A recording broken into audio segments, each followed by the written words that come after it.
Olha o que você fez. Esse terno custa mais do que o seu salário do mês. A voz de Dr. Gustavo Almeida cortou o silêncio da manhã como uma navalha. O café ainda escorria pela manga do terno Hermenegildo Zegna, caindo em gotas marrons sobre o chão de mármore.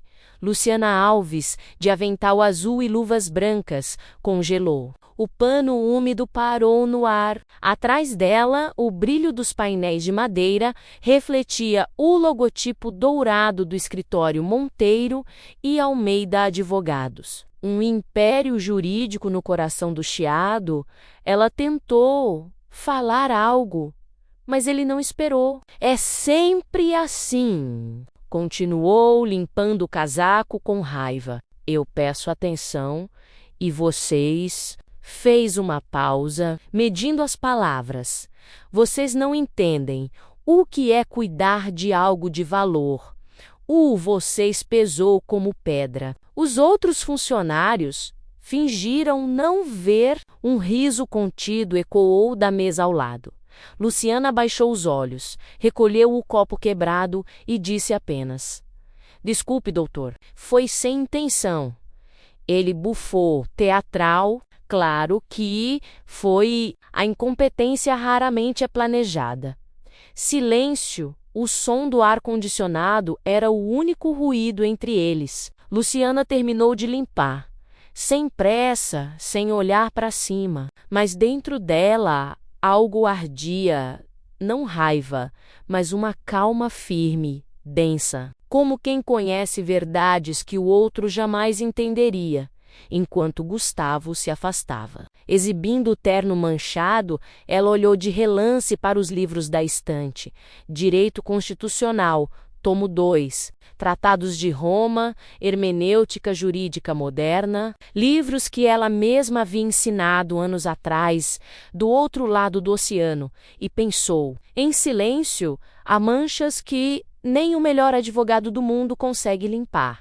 O cheiro de café queimado ainda pairava no ar quando Luciana Alves recolheu o pano e se afastou em silêncio. O chão de mármore refletia os sapatos caros que passavam apressados, Louboutin, Ferragamo, Prada menos enquanto ela, invisível, movia-se como parte da mobília.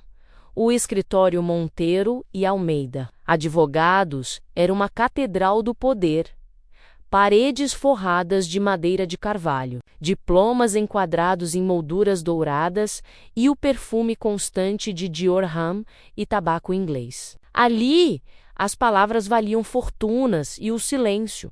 Ainda mais, Luciana conhecia bem esse silêncio. Era o mesmo que acompanhava desde que deixara o Brasil. 4 anos antes, fugindo de um escândalo político que não fora culpa dela, mas que arrastou sua carreira e seu nome. Agora, trabalhava ali, limpando o chão por onde andavam homens que citavam leis, que ela mesma já havia ensinado em salas de aula, mas ninguém ali sabia disso. Nem podia imaginar, Luciana, querida menos, chamou Toriza, a secretária, num tom condescendente. Da próxima vez, cuidado com o Dr. Gustavo.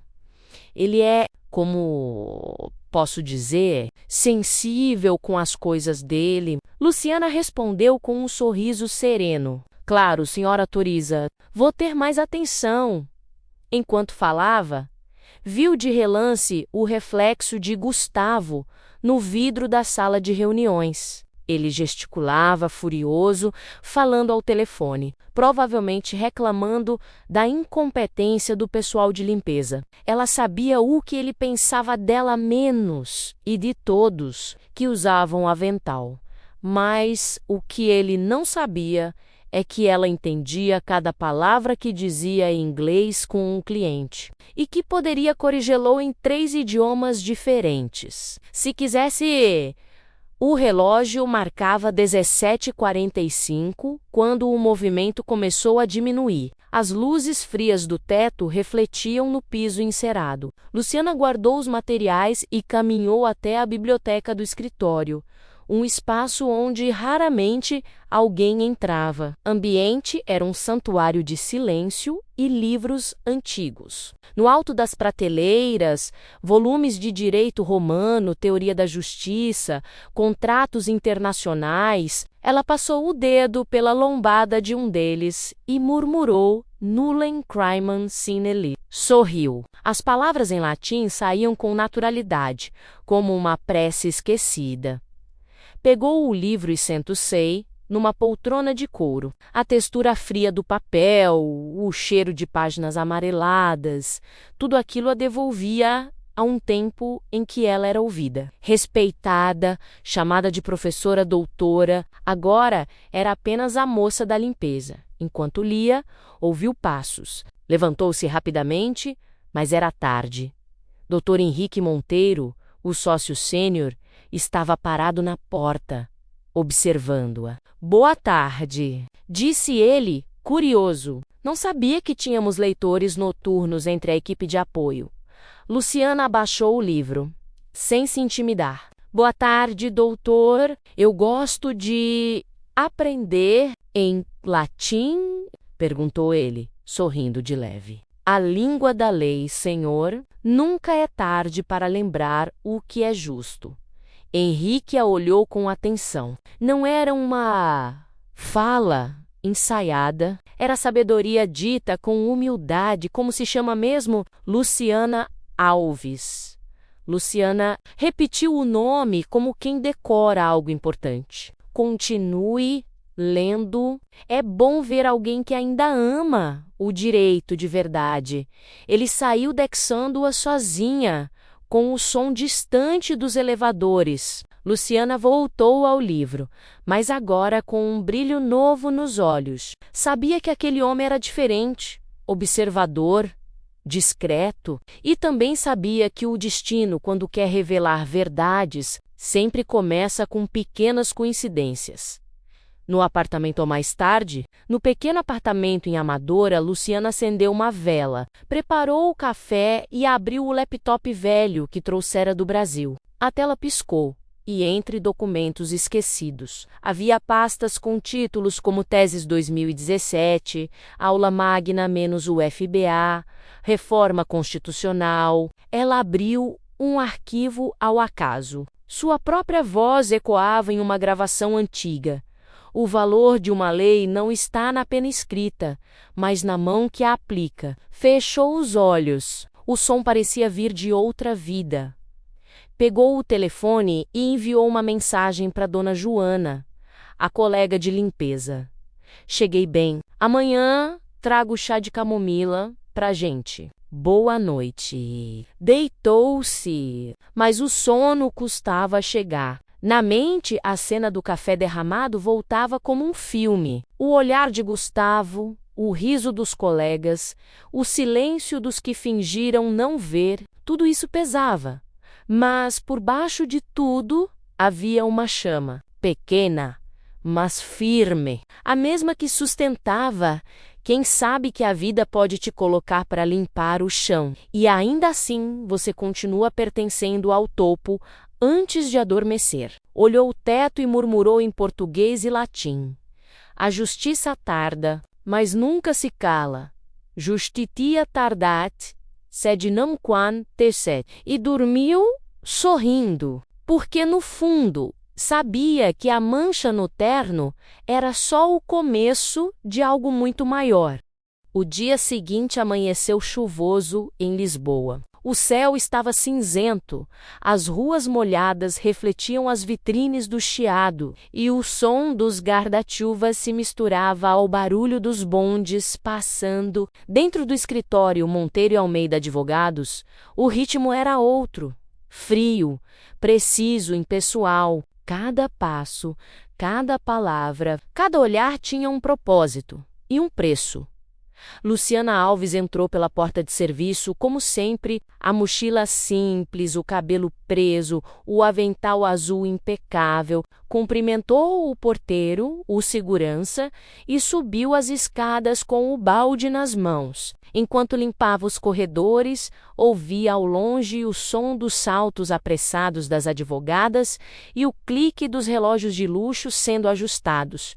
Bom dia, Luciana Menos, disse Turiza, a secretária. E cuidado hoje, hein? O doutor Gustavo está de mau humor desde ontem. Luciana sorriu. Calma, não se preocupe. Ontem já me acostumei ao humor dele. Você tem uma paciência, respondeu Turiza, balançando a cabeça. Eu já teria dito umas verdades. A vida me ensinou que certas verdades não precisam ser ditas, basta esperar.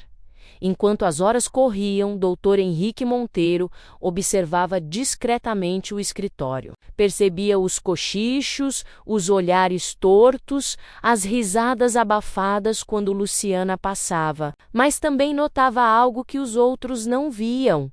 A postura dela, o olhar firme, a forma como arrumava cada detalhe, como se o mundo tivesse ordem menos mesmo no caos.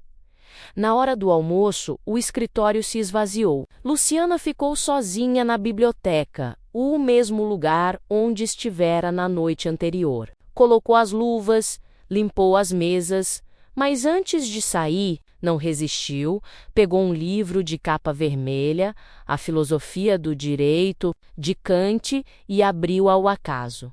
Leu em voz baixa, com a cadência de quem declama: age de tal maneira que trates a humanidade, tanto na tua pessoa como na de qualquer outro, sempre como um fim e nunca simplesmente como um meio. A frase ecoou no silêncio da sala, e sem perceber, Henrique estava parado à porta, observando novamente. Kant, disse ele, num tom curioso. Poucos advogados aqui conseguiriam citar isso de cabeça. Luciana virou-se, assustada. Doutor, desculpe, eu só... Relaxa menos, interrompeu, sorrindo. Eu também leio escondido às vezes. Ela sorriu, surpresa. É uma boa companhia, senhor. Melhor do que muita gente viva. Henrique riu genuinamente. Concordo. Depois, a observou por um momento. Você estudou, não foi? Luciana hesitou. Um pouco. Um pouco não explica ler Kant em alemão, Luciana. Ela desviou o olhar. Estudei no Brasil antes de vir para cá.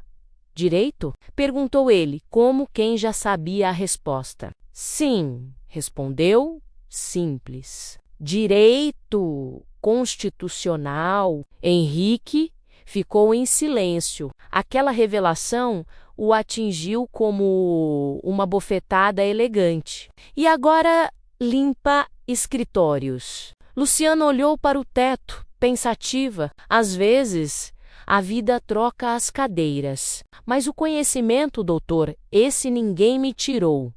O silêncio que se seguiu não foi desconfortável. Foi um daqueles silêncios que carregam respeito.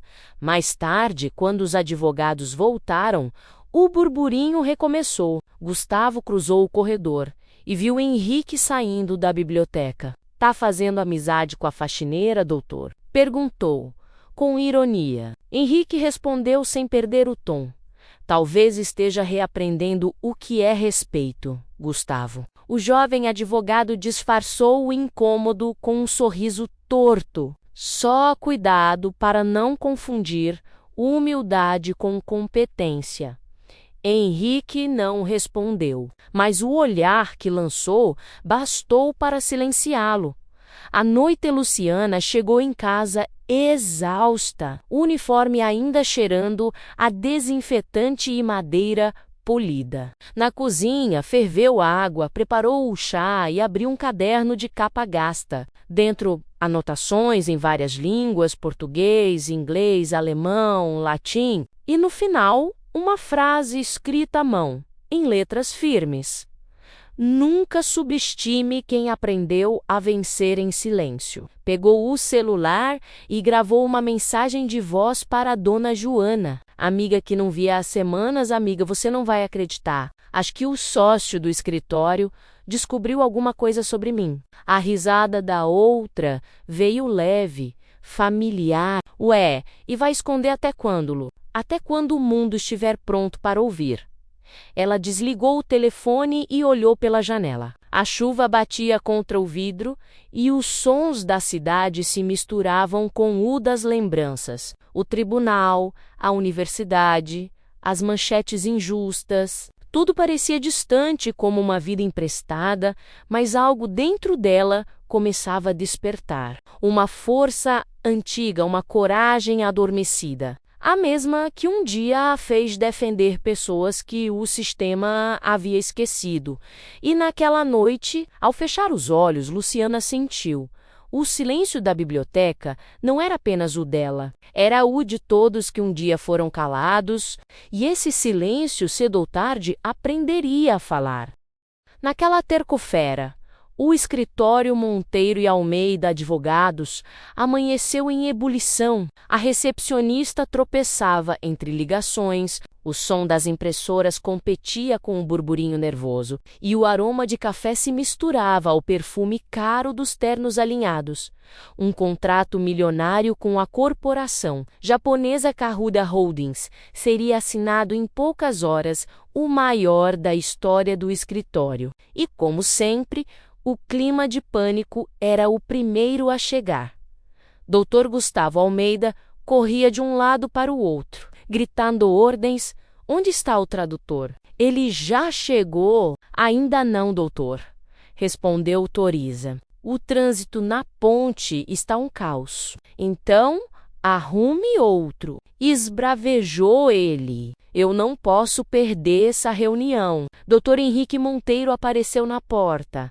Calmo, mas com olhar tenso. Gustavo, controle-se. Gritar não resolve nada. O senhor não entende, respondeu o jovem, suando. Se esses japoneses forem embora sem assinar, o prejuízo é incalculável. Luciana observava de longe, carregando uma bandeja com copos de água. Sentia o ar vibrar de nervosismo. Os advogados iam e vinham, papéis voando, ordens confusas, laptops abertos. O relógio de parede marcava 9h45. Foi quando Toriza recebeu a ligação que todos temiam. Doutor, o tradutor avisou agora. O carro quebrou na Avenida da Liberdade. Um silêncio caiu na sala. Gustavo olhou para Henrique, desesperado. O que a gente faz? A reunião começa em 15 minutos, respondeu o sócio, e os representantes da Katsura já estão no caminho. Luciana, parada à porta, hesitou por um segundo. Depois, falou com voz serena. Se o senhor quiser, posso tentar ajudar. Gustavo virou-se, irritado. Ajudar? Você vai servir café para eles? Posso traduzir. A risada dele foi alta o suficiente para ecoar pelo corredor. Traduzir em japonês. Essa foi boa. Henrique, porém, não riu. Luciana, você fala japonês? Ela assentiu. Estudei quando trabalhei num projeto de intercâmbio jurídico na UNO. Henrique arqueou as sobrancelhas. Você trabalhou na UNO? Sim, doutor, respondeu, simples. Antes de vir para Portugal, o silêncio que se seguiu foi desconcertante. Gustavo piscou, confuso, mas antes que dissesse algo, a porta se abriu. Os japoneses haviam chegado. 3 executivos, impecavelmente vestidos em ternos Hugo Boss, entraram com pastas de couro, tume e uma elegância silenciosa. O líder, Sr. Takashi Tanaka, fez uma reverência leve. Ohai gozaimasu. Bom dia! Gustavo tentou responder. Ohio, e parou, sem saber continuar. Henrique interveio, constrangido. Por favor, senhores, aguardem um momento. Tivemos um problema com o intérprete. Tanaka trocou olhares com seus colegas, visivelmente desconfortável. Luciana deu um passo à frente, respirou fundo e com voz firme disse: Watashi ga chiesi, yakushimasu, mondai arimasen. Eu farei a tradução, não há problema. Todos na sala congelaram. Henrique sorriu de leve. Gustavo, pálido, deixou cair a caneta. Os japoneses se entreolharam e assentiram, aliviados, durante a reunião. Luciana alternava entre o japonês e o inglês com uma fluência impressionante. Traduzia termos jurídicos complexos, ajustava nuances culturais e explicava expressões técnicas que nem o próprio Gustavo entendia direito. Sori wakamo ni fukameru itsui garimasu. Precisamos aprofundar esse ponto da cláusula. Cada frase dela fluía com naturalidade. Os executivos japoneses sorriam, satisfeitos. Henrique observava.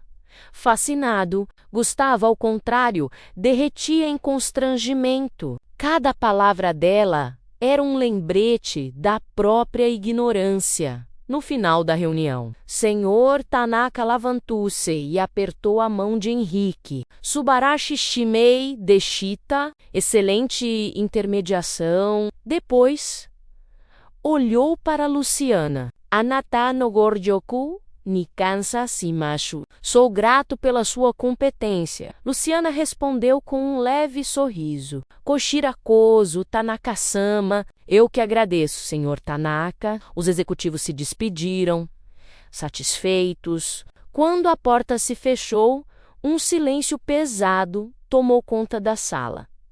Henrique foi o primeiro a falar. Luciana, você salvou o contrato? Ela apenas respondeu. Fiz o que precisava ser feito.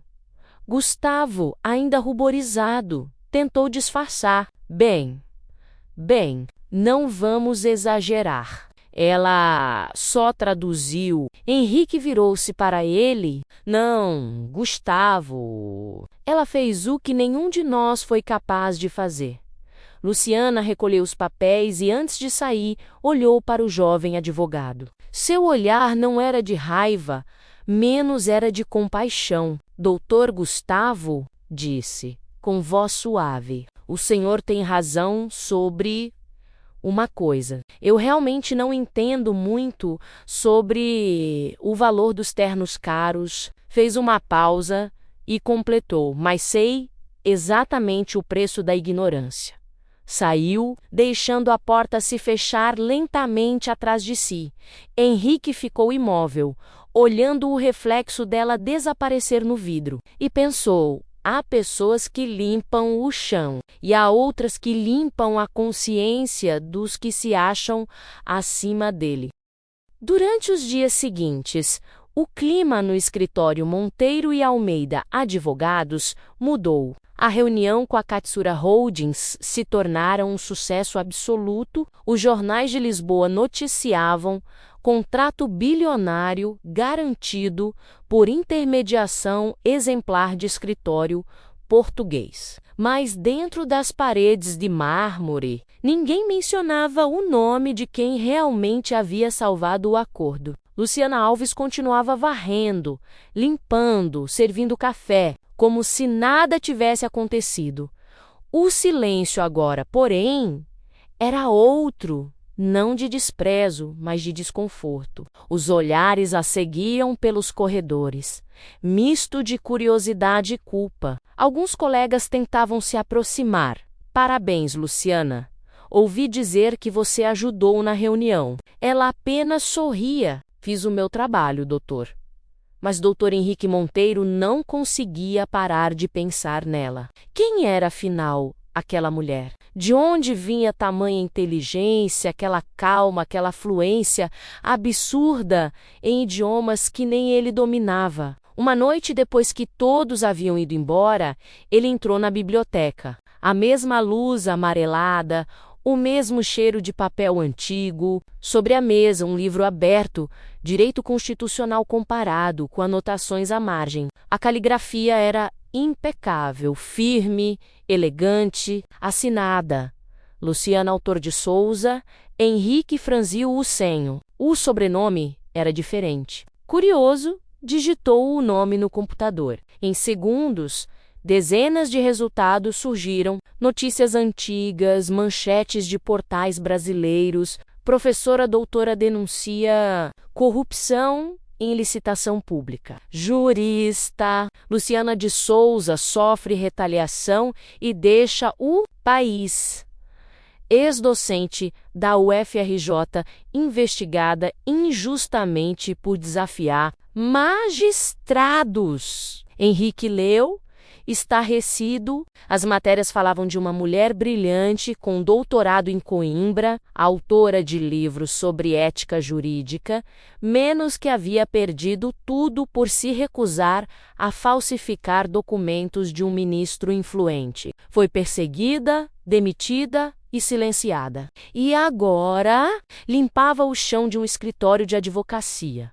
Fechou o laptop devagar, como quem segura um segredo nas mãos. No dia seguinte, chamou Luciana em sua sala. Sente-se, por favor, disse ele, gentil. Ela obedeceu, desconfiada. Fiz uma pesquisa sobre você. Luciana ergueu o olhar, calma. Imaginei que faria. Por que não me contou antes quem era? Porque aqui, doutor, o meu nome não abriria portas. Fecharia. Henrique respirou fundo. Eu li sobre o que aconteceu no Brasil. Você foi injustiçada. A justiça nem sempre está nos tribunais, senhor. E mesmo assim continua acreditando nela? Ela sorriu de leve. Acredito, mas agora aprendi a réplica lá de outro jeito. O silêncio que se seguiu era pesado e nobre ao mesmo tempo. Henrique apoiou os cotovelos na mesa. Quero propor algo. Diga, a partir de hoje você não é mais funcionária de limpeza. Quero que seja minha consultora de ética corporativa. Luciana o encarou, surpresa. O senhor sabe o que está fazendo? Sei, respondeu ele. Estou corrigindo um erro que o mundo cometeu. Por um instante ela quis recusar, mas havia sinceridade nos olhos dele e algo mais, arrependimento, não por si, mas pelos outros. O encontrou horas depois. O inevitável aconteceu. Gustavo entrou na sala e viu Luciana sentada à mesa de Henrique, revisando contratos. O que ela está fazendo aqui? Perguntou, em tom ríspido. Henrique respondeu sem levantar a voz. Trabalhando. Ela é faxineira. Luciana levantou-se, serena. Gustavo riu, nervoso. Isso é uma piada, não é? Henrique estendeu um documento. Este é o novo contrato. Luciana Alves, consultora jurídica independente. Consultora? Repetiu ele, incrédulo. Doutora Menos, corrigiu Henrique. Doutora Luciana Alves. O jovem advogado empalideceu. Luciana o olhou com calma. Não se preocupe, doutor Gustavo. Eu continuo sem entender. De ternos caros. Fez uma pausa. Mas posso te ensinar algo sobre ética, se quiser? Ele abriu a boca, mas nenhuma palavra saiu. Henrique apenas observava menos, e no fundo sentia uma estranha satisfação. Era como ver a balança da justiça, por fim, se equilibrando. No fim do dia, Luciana caminhou até a janela. Lá fora, o sol de Lisboa dourava o Tejo, e os bondes passavam lentos pelas ladeiras. Respirou fundo. A cidade era a mesma, mas o ar parecia diferente, mais leve, mais justo. Henrique aproximou-se. Luciana, o mundo precisa de pessoas como você. Ela respondeu. Olhando o horizonte, o mundo precisa apenas abrir os olhos, doutor. O resto, a verdade faz sozinha.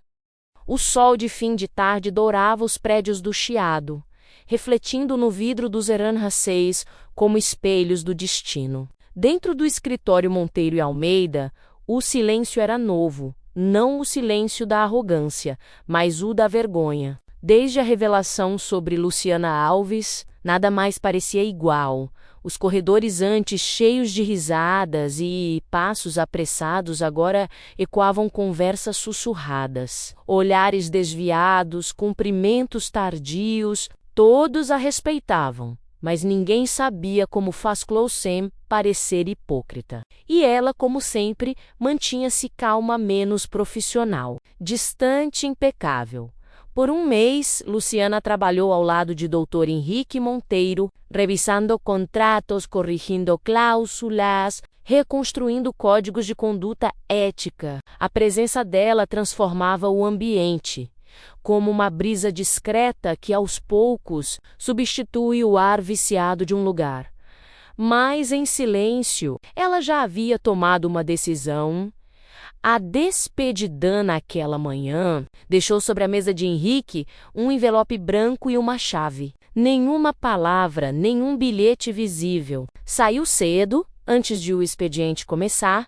Quando Henrique chegou, notou o envelope. Abriu com cuidado. Lá dentro, uma carta escrita à mão, letra firme, elegante, idêntica às anotações da biblioteca. Dr. Henrique, o senhor me devolveu algo que eu já havia esquecido. O respeito, mas não posso ficar aonde precisei ser humilhada para ser ouvida. A justiça que eu busco não é feita de contratos, mas de consciência. Parto hoje para o Brasil, tenho um convite para lecionar novamente. Desta vez, em uma universidade pequena, longe dos tribunais, mas perto da verdade. Diga ao Dr. Gustavo que não guardo rancor, que ele aprenda o que o poder não ensina. Humildade. A todos aí, deixo o meu silêncio, que ele ecoe o bastante para lembrar o que palavras não conseguiram mudar. Com gratidão, Luciana Alves. Henrique permaneceu imóvel por um longo tempo. Depois, olhou pela janela, menos o tejo brilhava como um espelho líquido, e o som distante dos bondes parecia um adeus. O reflexo à tarde. Gustavo entrou na sala. — O senhor viu a Luciana? Perguntou, inquieto. — Preciso falar com ela. Henrique o olhou por sobre os óculos. — Ela foi embora. — Como assim? Foi embora? Voltou para o Brasil. Deixou isso. Estendeu a carta. Gustavo pegou o papel com as mãos trêmulas. Leu cada linha com um coração apertado. As palavras pareciam atravessá-lo. Simples, diretas, impossíveis de contestar. Não guardo rancor. Repetiu em voz baixa. Como alguém que sofreu tanto ainda consegue escrever isso? Henrique respondeu: porque grandeza não se ensina em faculdade, Gustavo. Aprende-se quando se perde o orgulho. O jovem advogado caminhou até a janela. Do alto do prédio, via o reflexo do próprio rosto no vidro, cansado, pálido, envergonhado. Lembrou-se da manhã do café derramado, da forma como gritou, da risada cruel. O arrependimento veio como um soco silencioso. Sentou-se e ficou olhando o nada. Depois tirou um lenço do bolso e, quase sem perceber, começou a limpar uma pequena mancha de café sobre a mesa. O gesto, simples, tornou-se simbólico. Cada movimento era como se tentasse apagar não a mancha, mas a própria culpa. Epílogo. Meses depois, uma nova edição da revista Justiça e Ética chegou ao escritório. Na capa, o título em letras grandes: Luciana Alves. A mulher que limpou a justiça com as próprias mãos. A matéria falava sobre sua volta ao Brasil, sua nomeação como coordenadora de um projeto social de ensino jurídico gratuito para jovens negros e mulheres em periferias. Uma foto acompanhava o texto, Luciana sorrindo, ao lado de uma turma de estudantes em uma sala simples cheia de livros. Henrique colocou a revista sobre a mesa. Gustavo olhou. Em silêncio, nenhum deles disse nada menos, e não precisavam, o nome dela bastava. Do lado de fora, o sol de Lisboa iluminava as janelas do Chiado, e o reflexo dourado lembrava que o tempo pode até apagar as manchas menos, mas não apaga as lições. Há quem estude o direito para vencer casos, e há quem viva o direito para curar consciências.